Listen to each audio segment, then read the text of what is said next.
All right, so it is like 1 week into 2026 and I already ended up in the emergency room and I was already diagnosed with shingles. So this year might not be my year.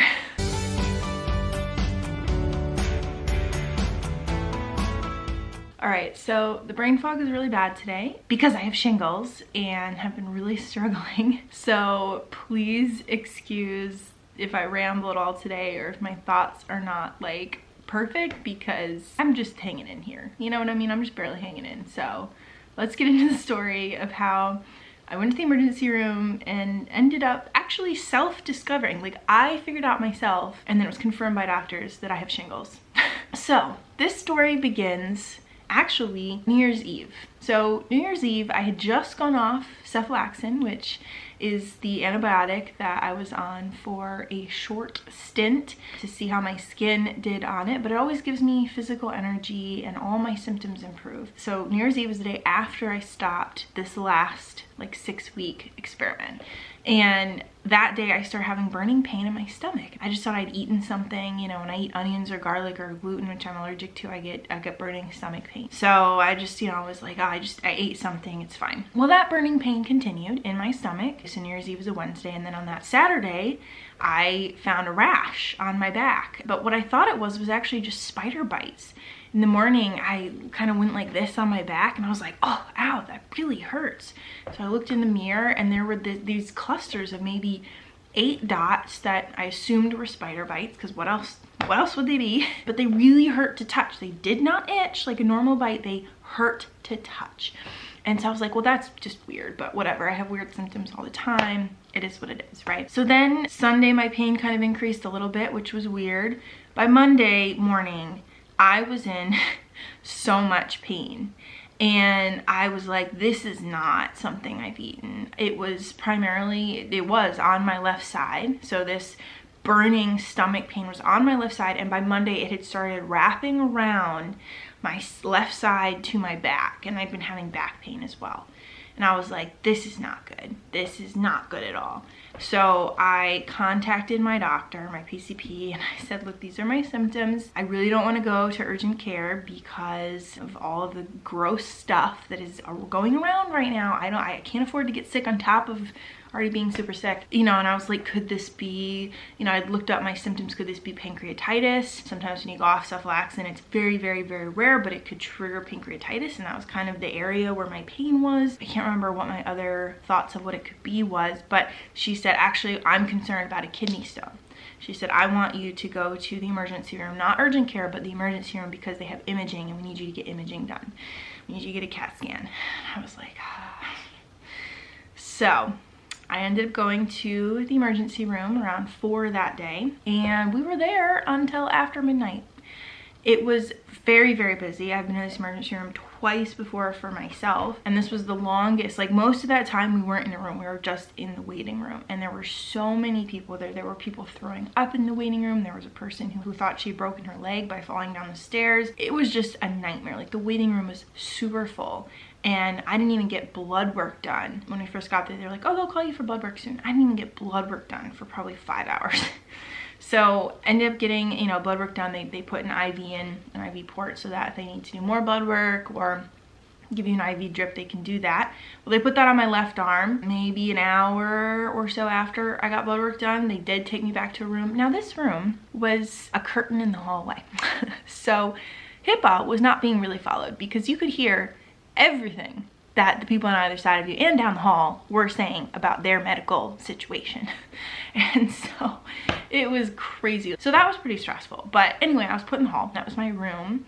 And they did start me on an IV drip. However, my left one wasn't working. So they had to start me on a new IV on the right.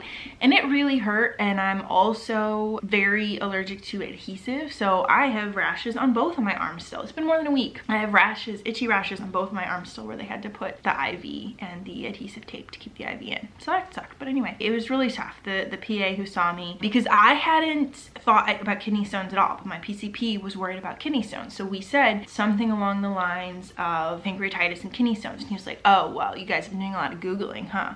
And I should have in that moment said, no, my PCP thought it was kidney stones, but I was in so much pain. I was 7 or 8 out of 10 pain. I was so out of it. And sitting in the waiting room on these awful hard chairs, my back pain was going insane. Like I was in so much pain. I was in so much more pain because of being in like one chair for 5 hours. So I was just really struggling to just live. So yeah, I should have said, no, it's my PCP who thinks that, but I think he just immediately kind of wrote us off after he thought we'd been Googling things. And so he was like, well, we'll do a CAT scan and just see. Your blood work came back normal. So I was like, all right. And they didn't even do blood work to see, they just did general blood work. They didn't do any specific blood work to see if my PCP was like, did they check this and this, which would be high with pancreatitis, and they didn't check that. So that sucked. But anyway, so yeah, I went back and waited a really long time for a CAT scan. Finally got a CAT scan done.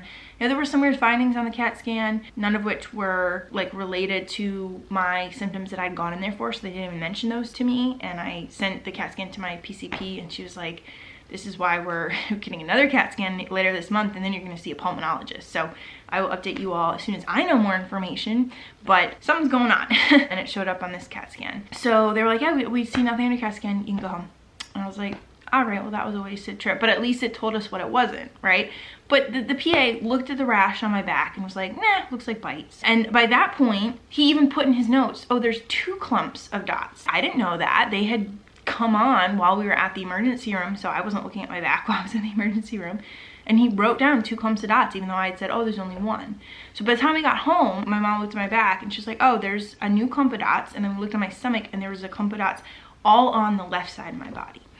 So the next day, I was continuing to think about this and do some research because I was convinced that this is endometriosis pain coming back. You know, I'd been to the emergency room twice before for endo pain before we even knew I had endometriosis. And I was really concerned that this was endo pain because my endo pain has been so much better comparatively the last maybe 6 months. I've really gotten it under control with cupping every other day, doing qigong, and then doing acupuncture. And that has helped so much with my endo pain. And so I was so scared that this was endo pain coming back and we'd have to mess with my meds. I'm on, you know, birth control for it, and all the meds had given me really bad side effects, and I was so nervous maybe I'd have to have surgery again. I was kind of spiraling the second day. So I wanted to find a different, something else that wasn't endo pain, because this pain was different. It wasn't the same as my past endo pain, and I was just concerned that it had come back different. So in my research, I was doing some research and I kind of had the thought of, shingles. And then I was using ChatGPT. I've only recently started using for just putting in a couple symptoms, you know, not a lot of health information, but just a couple things to get its thoughts on, hey, what do you think could be causing this? And it immediately spit out shingles. And it said this is a classic shingles case where you have burning pain on one side of your body that wraps around to the back. You have a rash. And those were my main symptoms at that time. I was like, this is interesting. So I contacted my PCP, and she wasn't convinced it was, but she said, we're gonna put you on antivirals, see how you react. So Wednesday, I go on antivirals. Before I even go on the antivirals on Wednesday, I start having a horrible headache. It was a migraine of epic proportions. It was a pressure headache, so it just felt like a vice was like right here. It was awful. So that started daily migraines again for me, which really has sucked, which I think could have been triggered by the shingles or just by going off the cephalexin. When I was on the cephalexin, I was not having this. So I took the antiviral. As soon as I took my first antiviral, nausea hit. It was so bad. I believe now it was a coincidence, or I had picked up a virus from the emergency room. But I then went for 7 hours just trying not to vomit. I mean, I was on the edge of throwing up for 7 straight hours. And I kept just trying to keep it down, being like, you gotta keep this antiviral down. You can't throw it up. It was just a nightmare. I didn't sleep during that time. I hate throwing up. Headaches and throwing up are 2 of the things I hate most in this world. And I had both. And so it was really bad. Thank God I never actually did throw up. What was weird, and what I swear to God saved me, was I kept saying my stomach feels great, and what was the other thing? My head feels great, and I feel great. And at the edge of each time I was gonna throw up, I would say that and then it would pull it back and I wouldn't throw up, and then I would be on the edge again. And I mean, I pretty much for 7 hours just said that straight because it was so bad. So that was awful, and I started having a low-grade fever as well. My sinuses would just randomly fill and they were just like that, and then they'd be full, and I couldn't breathe. I have to sit up in bed. I was just sweating profusely. It was awful. So that night was really bad. Woke up the next day, was having a really hard time like eating anything or drinking anything because I was so nauseous. Tried another antiviral and kept that down and was okay. And so going forward, I've been on antivirals and I've been fine. So I don't know what that was. But it was a really hard 7 hours fighting for my life is what it felt like. And so yeah, then yesterday I went to my dermatologist, actually as a follow-up for the whole cephalexin experiment that we did. But I showed her my rashes. My dad had taken pictures of them as well, so we had like documentation. Some of them were crusting and stuff like that.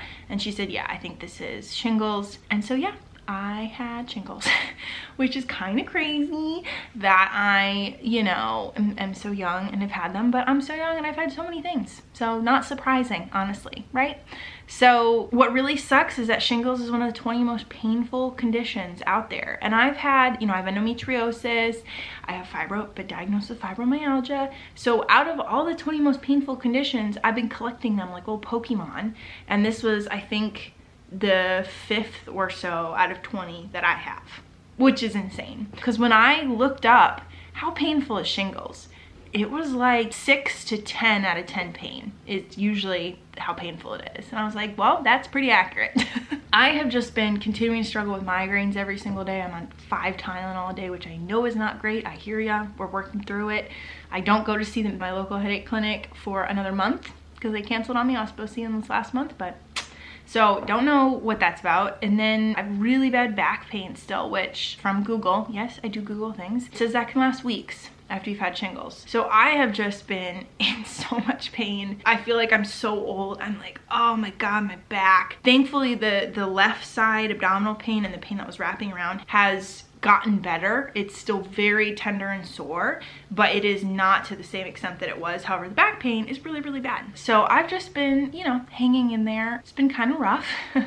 I'm glad we know what it is now though, and that it is not endo pain, because that was going to take me down a whole other nightmare route. It sucks that this does take so long to recover from. The antivirals are supposed to speed up your recovery time, but obviously that just still sucks to be in pain for so long. But anyone who's had shingles before, I am thinking of you. Let me know if you found anything helpful if you've had shingles before in your recovery, because the 5 Tylenol a day not touching my back pain.